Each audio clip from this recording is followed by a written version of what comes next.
Hello everyone. So today we will discuss the cytoplasm. तो cytoplasm क्या है? अब हम देखते हैं कि जो एक इस एनिमल सेल की पिक्चर है। अब हम देखते हैं कि आउटर मोस्ट बाउंड्री क्या होती है, सेल मेम्ब्रेन। ठीक है, और एक अंदर हम स्फेरिकल बॉडी देख रहे हैं, ये है न्यूक्लियस जो कि कवर्ड है बाय न्यूक्लियर मेम्ब्रेन। तो जो न्यूक्लियर मेम्ब्रेन और जो सेल मेम्ब्रेन के बीच में जितना भी ये रीजन आ रहा है, ये सब का सब साइटोप्लाज्म में। ठीक है, ये एक यूकैरियोटिक सेल की पिक्चर है। अगर ये प्रोकैरियोट होता तो यहाँ पर न्यूक्लियस नहीं होता, तो हम कह सकते हैं कि जो सेल मेम्ब्रेन के अंदर जितना भी कंटेंट है वो सब का सब साइटोप्लाज्म है। ठीक है, लेकिन हम यूकैरियोट्स में साइटोप्लाज्म को किस तरह से डिफाइन करेंगे? The region between the nuclear membrane and the cell membrane, इसके दरमियान में जितना भी रीजन आ रहा है डेट इज साइटोप्लाज्म। ठीक है, the part of cell between the cell membrane and nuclear membrane of eukaryotic cell and the whole cell material inside the cell membrane in prokaryotic cell। क्योंकि प्रोकैरियोट्स के पास nucleus नहीं होता है, तो जो पूरा सेल मटेरियल होता है सेल मेम्ब्रेन के अंदर, वो सब का सब उसमें हम साइटोप्लाज्म कहेंगे। जबकि यूकैरियोट्स में between the cell membrane and nuclear membrane. अब साइटोप्लाज्म के दो रीजन्स होते हैं, एक आउटर विस्कस होता है यानी कि थिक होता है near plasma membrane, plasma membrane के करीब होता है, आउटवर्ड्स होता है। ठीक है, जिसे हम साइटोजेल कहते हैं, या उसका दूसरा नाम एक्टोप्लाज्म है। एक्टो का मतलब ही आउटसाइड होता है। ठीक है, और एक इनर एक्वस होता है, लाइक वाटर लाइक होता है नियर न्यूक्लियर मेम्ब्रेन, जिसे हम साइटोसोल कहते हैं। ये बहुत ही इंपॉर्टेंट है कि साइटोजेल जो होता है वो आउटसाइड होता है, और जो साइटोसोल होता है वो इनर होता है। ठीक है, और साइटोसोल आपने याद रखना एक्वस होता है, जबकि साइटोजेल क्या होता है, जेल लाइक या विस्कस होता है। अब साइटोप्लाज्म के हम कॉम्पोजिशन देखें तो it is made up of 90% of water. ठीक है, इसके पास सॉल्ट्स होते हैं, प्रोटीन्स होते हैं, लिपिड्स होते हैं, कार्बोहाइड्रेट्स होते हैं, विटामिन्स, न्यूक्लियोटाइड, और ये साइटोस्केलेटन होता है। जैसे कि हमारे पास स्केलेटन होता है जो कि 206 बोन का बना हुआ होता है, इसी तरह से सेल्स के पास भी एक स्केलेटन होता है जिसे हम साइटोस्केलेटन कहते हैं, जिसे हम डिस्कस करते हैं आगे। और सेल ऑर्गेनेल्स होते हैं like mitochondria, endoplasmic reticulum, ribosomes, lysosomes. ठीक है, सो व्हाट इज साइटोस्केलेटन? जिस तरह से हमने डिस्कस किया है कि हमारे पास एक स्केलेटन है, तो हर सेल के पास भी एक स्केलेटन होता है जिसे हम साइटोस्केलेटन कहते हैं। अब स्केलेटन बना किसका हुआ है? एक नेटवर्क होता है प्रोटीन फाइबर्स का। ठीक है, प्रोटीन फाइबर्स का एक नेटवर्क है जो कि सेल को 3D शेप दे रहा है, इसे हम साइटोस्केलेटन कहते हैं। आपने याद रखने बात कि प्रोटीन फाइबर्स का एक नेटवर्क है।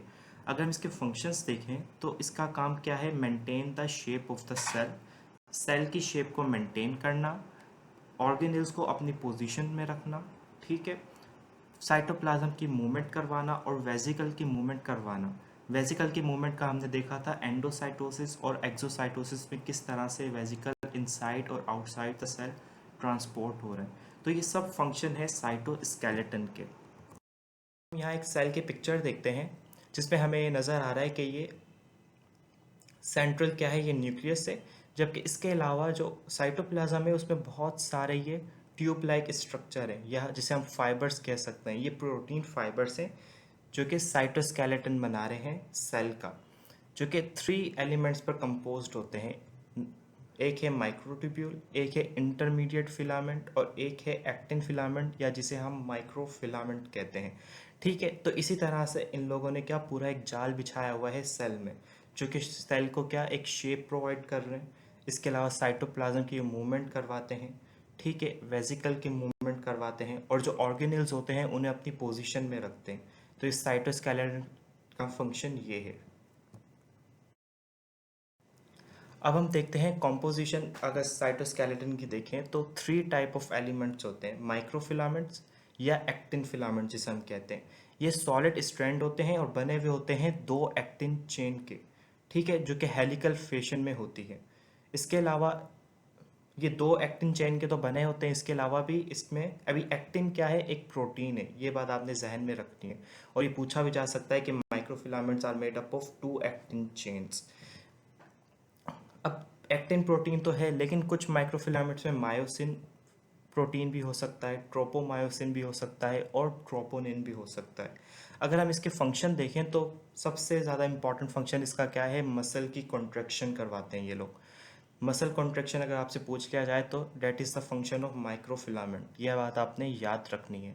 इसके अलावा अगर सेल की शेप चेंज करनी हो तो ये माइक्रोफिलामेंट्स करवाते हैं। इसके अलावा अगर डिवीजन करवानी हो साइटोप्लाज्म की, जैसे जब सेल डिवीजन हो रही होती है तो जो साइटोप्लाज्म है उसे भी डिवाइड करना होता है, तो जो किसका काम है, ये माइक्रोफिलामेंट्स का, जिसे हम साइटोकाइनेसिस कहते हैं। इसके अलावा साइक्लोसिस, ये क्या मूवमेंट, स्ट्रीमिंग मूवमेंट है साइटोप्लाज्म की, तो इस ये भी फंक्शन किसका है, माइक्रोफिलामेंट का है। ये सारे फंक्शंस आपने याद रखने, क्योंकि किसी में से भी बीसीक्यू बन सकता है, ठीक है। और इसके अलावा मूवमेंट ऑफ सूडोपोडिया। अब जो सूडोपोडिया क्या होते हैं, आर्म या फिंगर लाइक प्रोजेक्शन होती है। जैसे कि ये एक पिक्चर है अमीबा की, जो कि यूनिसेलुलर होते हैं। अब ये एक सेल है, लेकिन यहाँ से क्या, ये आर्म लाइक प्रोजेक्शंस है, या जिसे हम फिंगर लाइक प्रोजेक्शंस कहते हैं, जो कि इन्हें हेल्प करती है मूवमेंट में, फीड करवाने में, ठीक है।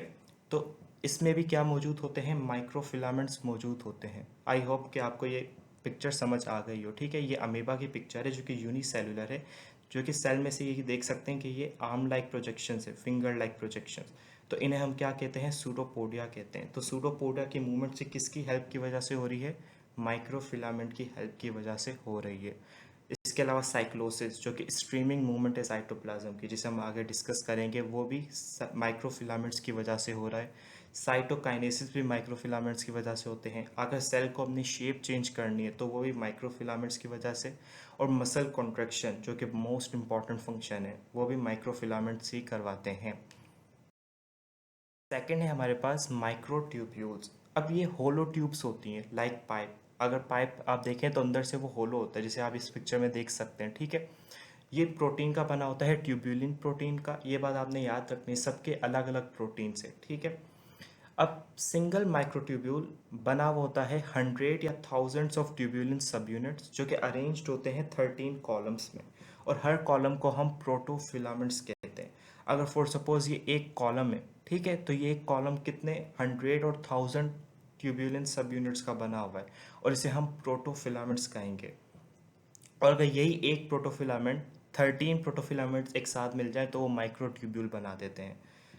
अगर हम इसके फंक्शंस देखें तो ये, अगर हम पिक्चर देखें तो ये एक सेंट्रियोल है। सेंट्रियोल एक सेल ऑर्गेनेल होता है, जो कि इम्पॉर्टेंट फंक्शन इसका ये होता है कि ये सेल डिवीजन में क्या करवाता है, ये थ्रेड लाइक स्ट्रक्चर फॉर्म करता है, जिसे हम स्पिंडल फाइबर्स कहते हैं। अब स्पिंडल फाइबर्स क्या करवाते हैं कि ड्यूरिंग सेल डिवीजन ये जो सिस्टर क्रोमेटिड्स होते हैं उन्हें सेपरेट करवा देते हैं। जिससे ये सिस्टर क्रोमेटिड्स अटैच्ड हैं, तो इन्हें क्या, ये सेपरेट करवा दिया है, तो इससे क्या, दो डॉटर सेल्स अलग बन गए। तो ये एनिमल सेल्स के अंदर ये सेंट्रियोल प्रेजेंट होता है। तो माइक्रोट्यूब्यूल्स क्या करते हैं, एनिमल सेल्स में ये सेंट्रियोल्स फॉर्म करते हैं, जो कि एक ऑर्गेनेल है, और ये ड्यूरिंग सेल डिवीजन क्या बना रहे हैं, स्पिंडल फाइबर्स बना रहे हैं, ठीक है, जो कि सेपरेट कर देते हैं क्रोमोसोम्स को।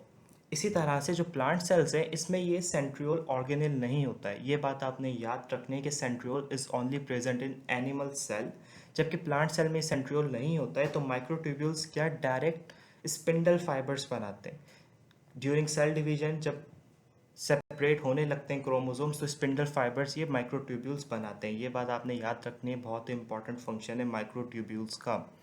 इसके अलावा अगर दूसरे फंक्शंस देखे जाए तो आप इसे 3 M's के नाम से याद कर सकते हैं। नंबर 1 इज़ मूवमेंट या सेपरेशन करवा रहे हैं क्रोमोसोम की ड्यूरिंग सेल डिवीजन, जबकि जो साइटोकाइनेसिस मतलब डिवीजन ऑफ साइटोप्लाज्म कौन करवा रहा था, माइक्रोफिलामेंट करवा रहे थे। जबकि जो मूवमेंट या separation of chromosome during cell division कौन करवा रहा है, माइक्रो ट्यूब्यूल्स करवा रहे हैं। इसके अलावा अगर मूवमेंट करवानी हो ऑर्गेनेल की विद इन साइटोप्लाज्म, तो ये भी फंक्शन माइक्रो ट्यूब्यूल्स का है। और सीलिया और फ्लैजिला, इनकी मूवमेंट करवानी हो तो ये भी फंक्शन माइक्रो ट्यूब्यूल्स का है। ये 3 इंपॉर्टेंट फंक्शन है जो कि आपको याद करने, जो कि आप 3 M's के नाम से याद कर सकते हैं, कि मूवमेंट करवाने क्रोमोसोम की, ऑर्गेनेल की, और सीलिया एंड फ्लैजिला की, ठीक है। हमारे पास थर्ड और लास्ट जो कि एलिमेंट है, डेट इज़ इंटरमीडिएट फिलामेंट्स। अब इन्हें हम इंटरमीडिएट क्यों कह रहे हैं, ये बात बहुत ही इंपॉर्टेंट है, क्योंकि जो इनका डायामीटर होता है वो इंटरमीडिएट होता है between the diameter of microtubules and microfilaments. इसका डायमीटर है 8 to 12 नैनोमीटर, जबकि माइक्रोट्यूब्यूल्स का डायमीटर होता है 25 नैनोमीटर और माइक्रोफिलामेंट्स का डायमीटर होता है 7 नैनोमीटर। तो इसीलिए हम इसे इंटरमीडिएट फिलामेंट्स कहते हैं, क्योंकि इसका डायमीटर होता है in between the diameter of microtubules and microfilaments. अब आपने ये नंबर्स याद नहीं रखने, लेकिन आपने ये बात याद रखनी है कि microtubules have the largest diameter that is 25 nanometer, जबकि जो माइक्रोफिलामेंट्स है उनका स्मॉलेस्ट डायामीटर है। ठीक है, ये बात आपने याद रखनी है क्योंकि एमसीक्यू बन सकता है। अब they are made up of 5 different type of proteins जिन्हें हम कलेक्टिवली विमेंटिन कहते हैं।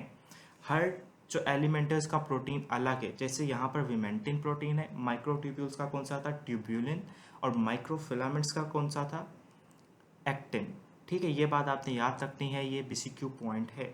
Unlike other types they do not assemble and disassemble.